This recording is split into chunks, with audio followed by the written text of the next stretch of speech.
Greetings and welcome back to Hiveswap Friendsim. Last time we honk, honk, honk, and now we shall move on to volume 15, where we will of creatives, conventional or otherwise. Yes, indeed. Let's find out what that means. You walk with a purpose. Oh, we do? That's new. You don't really have a purpose, aside from friendship, of course, but you know these streets pretty well by this point, so you can at least strut like you've got one. And let's strut all the way over to the gardener, Mr. Charun. He looks like he needs some sleep. He looks like he's overworked. Actually, you know what? You think you've had it up to here with friendship bullshit. You're sure you'll be back on your regular friend-making bullshit later, but today is just one of those days. Curl up under the blankets with your favorite show sort of day. Leave your phone on silent and say nothing to no one sort of day. No, it's not. And honestly, you've watched a friend almost die of poisoning and gazed upon the juggalo afterlife. You think you've more than earned a day, or night rather, of respite like this. So, just for today, you turn your back on this new swath of Alternia city you were considering walking through and head back to ye old hideout. No explorations now, only bed. You drag yourself up the scaffolding to your hidey hole. More than anything, more than binging on media, or relaxing amidst peace and quiet, you want to take a nice, long nap. Naps are good. If you're feeling tired, take a nap. It's good for you. So you spill yourself into the little pile of bedding, pillows, and various pieces of clothing you've managed to throw together and settle in. As soon as your body touches it, you're out like a light. But it isn't very long until you're awake again. And not because your body is rousing itself after sufficient slumber, but because of a persistent scrabbling sound. A persistent scrabbling sound that's followed by a loud thunk. Typically that wouldn't be enough to get you up. You're a pretty heavy sleeper. But the noise is accompanied by the nagging sensation that whatever is making the noise is in the room with you. And that has you bolting upright. You must have woken up in the middle of your REM cycle because you feel like a mummy rising out of the crypt. Is this real life? Or is this just fantasy? Calling a landline. Escape from reality. I forgot the exact lyrics there. Anyway, good song. Queen. Is that Bohemian Rhapsody? Oh, I forget.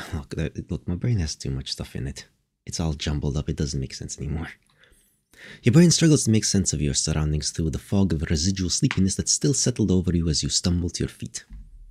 Eventually, you're able to discern that the noise is coming from behind and above you, around where the ceiling is. What the hell? Is there a raccoon crawling in the vents? Does Alternia even have raccoons? If it does, you're pretty sure you wouldn't want to meet one. But you can't exactly leave it in your living space either. You get up to investigate. Oh yeah, we're occupying like an old maybe abandoned watchtower thingy. The noise isn't coming from the ceiling like you thought, but from a platform that's been shoved unceremoniously to the very back of the watchtower. There's a large object in front of it that wasn't there before. A giant curved lens that could only have come from the hole that is now in the side of the platform structure. Maybe this was an old telescope or camera that the Condes once used for surveillance. The scrabbling continues. It's coming from within the structure. You're not eager for whatever it is in there to come jumping out at you as soon as you stick your head up inside, but you steel your nerves and hoist yourself up. You find yourself face to face with not some weird animal or bug, but the troll. Yo. This is a bona fide friend opportunity. It's practically fallen in your lap, but you find yourself unexpectedly ordinary about it. You would think that you could expect some privacy in your own home, or well, the place you've adopted as home in Alternia, anyway, but apparently not. Even when you've decided that you aren't in a friending mood, there the universe goes, yeeting new friends into your path anyways. Can't you go a day on this planet without dancing the whole friendship jig? It quickly becomes obvious that this mysterious stranger isn't going to offer you anything more than enigmatic gazing into the middle distance. Like he's a jade blood, so he's like in the middle, just like a worker. The greens are like the ones who just do all the infrastructure stuff, keeping the whole planet essentially functional. And basic society like farming. Yeah, farming. And like raising the, the pupae, the things to actually become trolls. The backbone of everything. What exactly are they doing in your hideout, you ask? If they were thinking about moving in, they could have at least asked you first. You're the current occupant, after all. I don't want to move in. I already have Hive. I came up here for that. They point past you. You can only assume they're referring to the giant lens you'd seen on the floor. Well, if they'd gotten what they'd come for, why are they still hanging out in the platform's innards like this?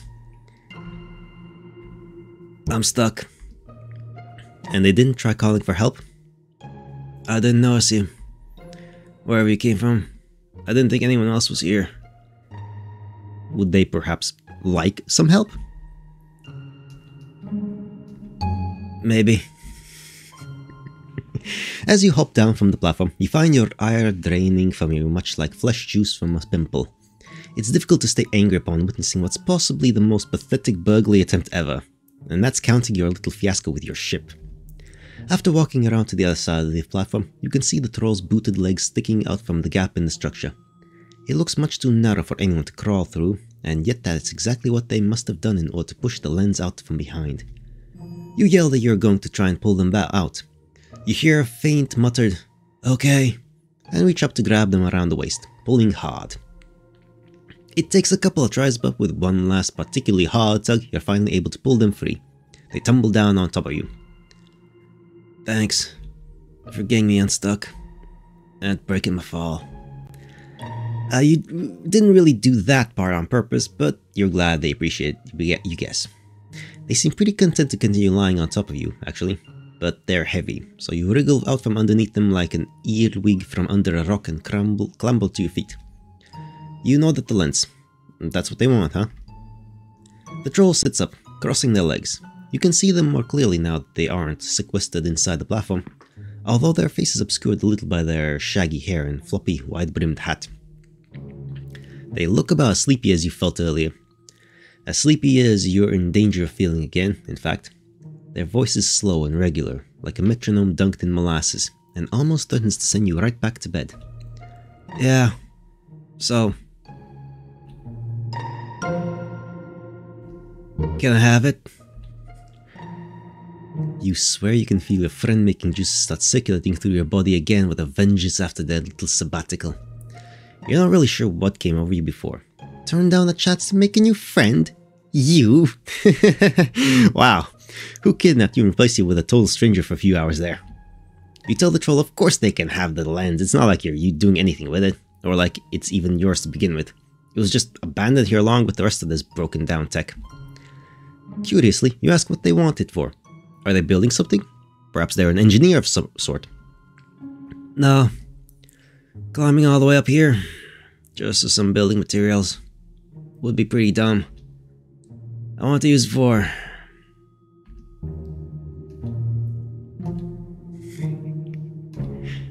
art. Huh. You look at the lens again skeptically. It's a cool lens, you suppose, but mostly looks like exactly what it is, a hunk of junk. They want to make art out of this. There must be pretty, hey, you can make art out of fucking anything. People have built fucking amazing things out of junk. Interesting. Ah, the most boring word in the universe. Interesting. Ironically. They squint at you like they've taken some sort of issue with your comment. Have you managed to offend them?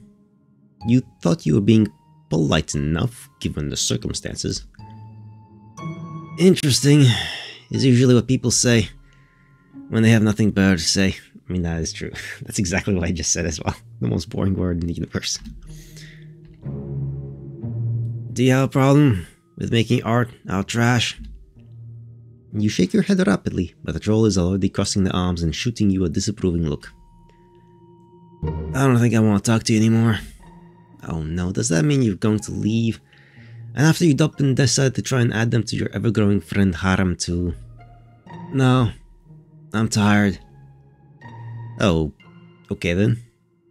They're just gonna kind of glower at you from the floor for a while until they get their strength back to leave, you assume. This definitely isn't awkward at all. Friendship faux pas, okay.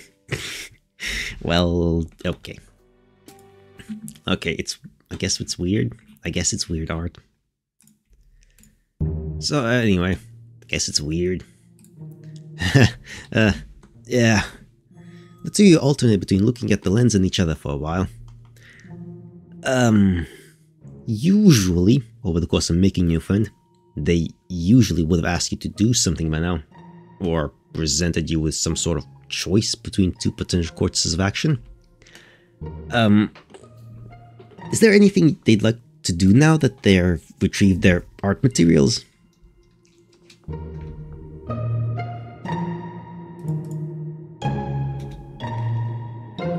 Guess it's all on you then. They probably want to take the lens back to their hive, right? I would, but I'm tired and hungry. Foraging for garbage takes a lot of energy, and I used the last bit of it climbing up here. I don't think I'll be able to carry it by myself. They really didn't think this whole junk heist thing through very well, did they? But would you look at that? This is an excellent time to make a suggestion. You can help carry it. 4 arms are better than 2. You do that? Make sure you're careful with it. Of course, of course. You'll treat it with all the delicacy of an egg in an egg and spoon race. I don't know what that is. Carrying it to the watchtower's entrance is easy enough. Maneuvering down the cliff face is more complicated. You manage by holding it between you as you navigate from foothold to foothold. When you reach the bottom, the troll looks like they're ready to sit down again right there in the brush, but you urge them on. Resting in their hive will probably be much more comfortable. That's the wrong way. Sheepishly you whirl back around from the random direction you're about to stride towards and follow them instead. With them leading the way and you bringing up the rear, the two of you shamble along the path with all the easy grace of 2 people in a horse costume. But you make it to your new companion's hive much quicker than you would have expected. They come to a stop in front of the entrance to a cave and another cliffside. If this is their place, it isn't very far from yours at all. You're surprised that you haven't run into them until now. They're practically a neighbor. I've seen you around before. You're pretty hard to miss. Really? They should have said hi and introduced themselves. The two of you could have been hanging out all this time. Didn't feel like it. Besides, I was busy. With more of a scavenging and art business, you guess. Oh well, you're getting to know each other now, which is what's important. Speaking of, you've been talking and walking along and you haven't even exchanged names yet. How remiss of you. Usually you would have gotten introductions out of the way from the moment they broke into your hideout, but it's been an odd sort of night. That's okay. I'm Charun. Now come on, let's go inside. Oh, Charun, no. They pull you and the lens forward. They, didn't ask your name in turn, but you might bumblingly introduce yourself as you lurch along into their hive. We don't really have a name though. Well, that's a mess. An artistic mess, I suppose. Choices. At home on Earth, you had a thing about garages. You thought it was interesting to scope the sort of stuff people ended up accumulating. You've seen some real gems in your day. A collection of singing and dancing novelty plant figurines. A small army of Furbies without any fur. The beat-up remains of some kind of cat mascot costume. The inside of Charun's hive is as if every single weird garage you've ever seen converged to exist simultaneously in the same cave. The platonic ideal of garages. It's hard to believe that someone lives here. If you look closer though, you begin to notice homey comforts tucked along among the metal junkyard scraps and broken furniture piled over the floors and all the way up along the craggy cave walls. I mean, yeah, there's a Recupera raccoon right there in the middle, that green, toxic, glowing pit.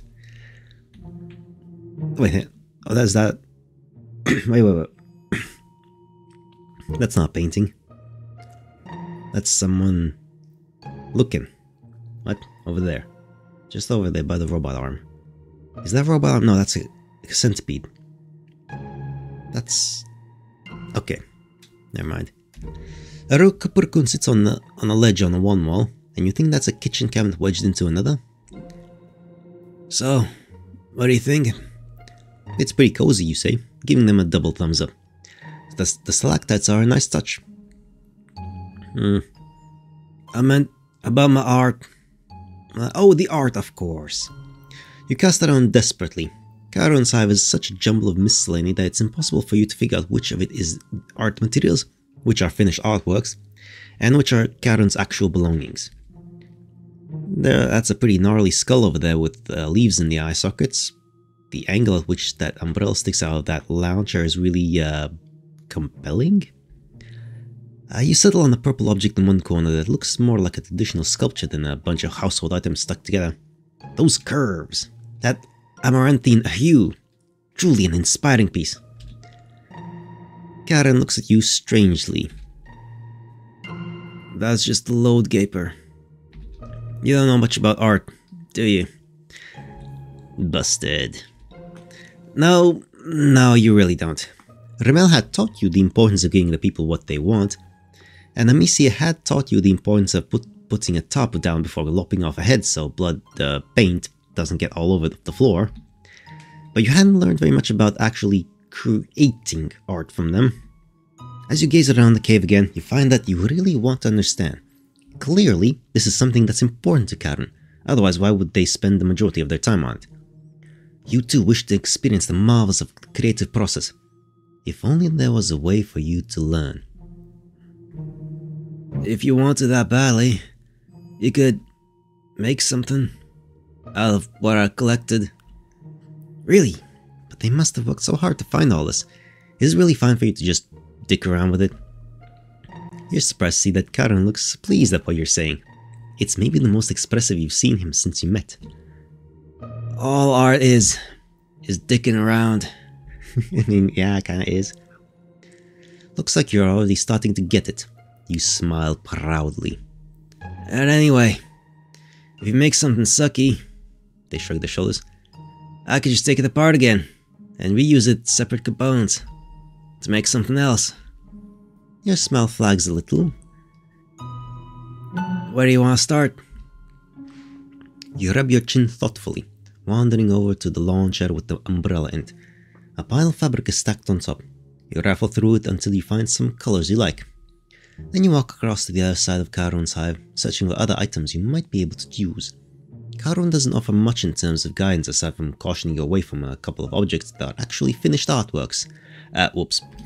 You end up with an armful of knickknacks that you put down in front of what is now a lamppost, but will soon be your canvas of choice. Then you get to work. The fabric, you twirl all around the post. You tie the small objects, a snow globe, an old boot, a fancy Santa, onto it with a string. On top, you purchase a rubber wall-mounted goose that makes a majestically horrible noise when pressed. As your art piece comes together under your hands, you take a few steps back every now and then to appraise it from further away, making adjustments whenever you find something you're not happy with. Finally, it's complete! You turn to ask Charun's opinion, newly flushed with pride and adrenaline from having successfully made a thing! They don't look very impressed. Your face falls. What's wrong? Did you use too much orange? Were the scattered loosest teeth a little too out there? Listen, you're overthinking this. Just do what feels right. You frown. Don't think at all then. Let your instincts drive you. Thinking a little is probably good too. Okay, don't overthink it, but don't abandon rational thought altogether. Let your feelings guide you, but not completely. Pretty vague, but sure, you'll give it another shot. I mean, that's what art is. It is vague. It's a vague feeling. That's what art is, generally speaking. It's a vague feeling that you just sit down or stand up, depending on what kind of art you're making, and just do the thing until it becomes a thing that exists instead of just being a vague idea in your mind. or a vague feeling even. Sometimes you don't have an idea of what you're making, it just happens.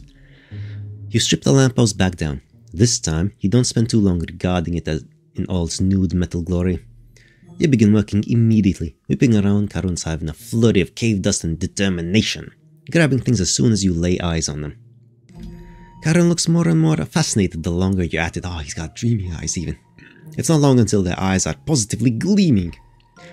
Soon they're taking step after tentative step towards you, as if drawn to you by the sheer force of your artistic energies. They look like they might want to join in, actually. Is that okay?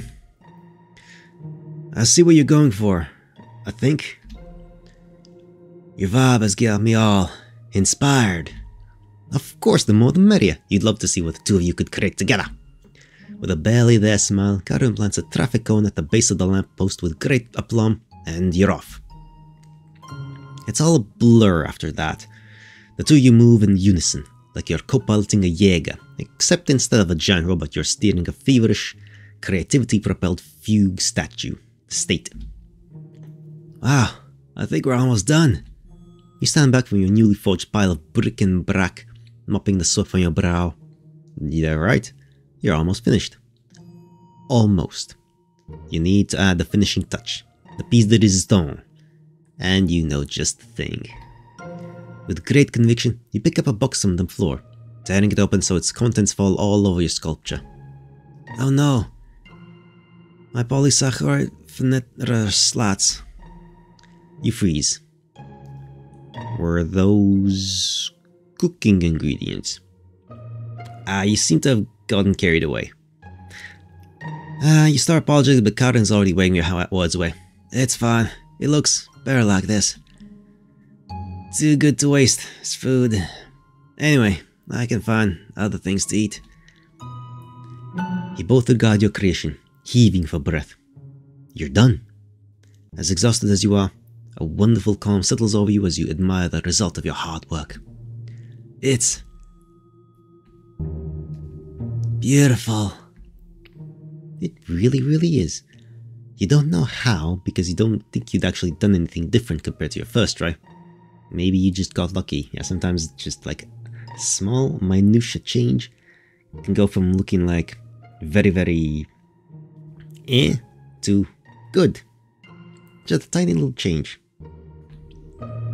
Like initially, when I got this model here in the face, no, not that one. Wrong things. Anyway, the hairs in the middle, oh right, mouse. Anyway, they kind of resembled dog ears, and I didn't like that too much, but I just rearranged it very, very slightly in like Photoshop.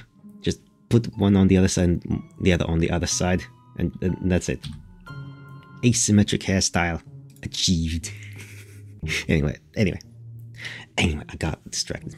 But regardless of exactly how it came about, this is one of the most bizarrely sublime things you think you've ever laid eyes on in your life. And the longer you stare at it, the more layers and depth reveal themselves to you, like the petals of a newly bloomed flower opening to the sunlight of spring. Abruptly, irresistibly, you feel yourself gripped in the throes of profound new knowledge.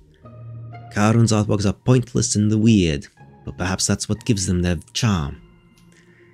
In such an uncertain, violent world, where trolls call trolls, and where you might be trapped in an endless Sisyphean journey across the planet in search of new friends, for a brief moment, you can have this. You can stand here, awash and appreciative of what the fuck at this masterpiece you've crafted out of a bunch of other people's trash, marveling at how you've birthed something greater than yourself. Sometimes, trash can be beautiful. You think you understand now? This is what Charun must have been endeavoring to teach you. You beam at them, glowing with the joy of your discovery. Yeah, sure. If you say so. Art. Art. Yeah.